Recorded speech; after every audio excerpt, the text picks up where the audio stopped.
तो हेलो दोस्तों, कैसे हैं आप लोग। आज की इस वीडियो में आप सभी का स्वागत है। और इस वीडियो में हम लोग बात करने वाले हैं क्लास 9th के एक टॉपिक जो है वाष्पीकरण की दर को प्रभावित करने वाले कारक। इसमें पढ़ना है कि वाष्पीकरण की दर को कौन कौन से कारक प्रभावित करते हैं। तो सबसे पहले ये समझ लेते हैं कि वाष्पीकरण होता क्या है। तो वाष्पीकरण क्या होता है? द्रव पदार्थ का गैस में बदल जाना या वाष्प में बदल जाना क्या कहलाता है? वाष्पीकरण। ये वाष्पीकरण होगा कब? जब किसी द्रव पदार्थ को गर्म किया जाएगा तब क्या होगा? वो गैस में बदलेगा, वाष्प में बदलेगा, उसे ही वाष्पीकरण कहते हैं। अब जानना ये है कि वाष्पीकरण को कौन कौन से कारक प्रभावित करते हैं। तो वाष्पीकरण की दर को प्रभावित करने वाले कारक निम्नलिखित हैं। जैसे पहला है, फर्स्ट है तापमान पर।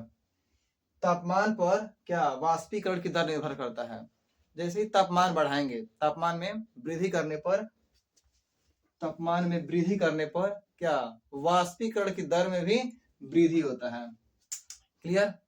एग्जाम्पल के तौर पे जैसे कपड़ा है, कपड़ा भीगे हुए कपड़े को जब उसको सुखाया जाता है तो धूप ज्यादा होता है तो जल्दी सूखता है, यानी कि तापमान जो बढ़ता है तो जल्दी सूख जाता है। ये एग्जाम्पल है इसका। दूसरा पॉइंट है द्रव के पृष्ठीय क्षेत्रफल पर। द्रव का पृष्ठीय क्षेत्रफल ज्यादा होता है तो क्या वाष्पीकरण की दर भी क्या होती है? ज्यादा होती है। एग्जाम्पल के तौर पे 1 लीटर पानी है और 1 लीटर पानी एक थाली में रखा गया है, ओके। और 1 लीटर पानी एक लोटे में रखा गया है,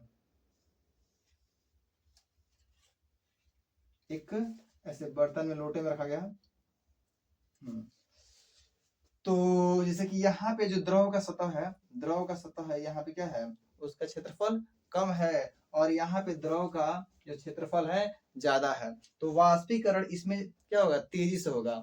यानी द्रव का क्षेत्रफल ज्यादा रहने पर वाष्पीकरण की दर भी क्या होती है? ज्यादा होती है, अपेक्षा जिसमें कम रहता है।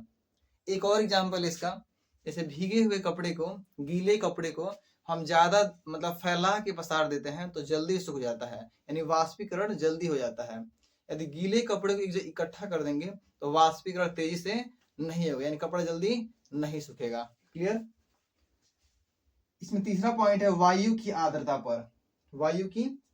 पर। यदि मौसम में यानी वातावरण में आर्द्रता है यानी नमी है, उसी को आर्द्रता बोलते हैं। जैसे कि मान लीजिए वायु में क्या है?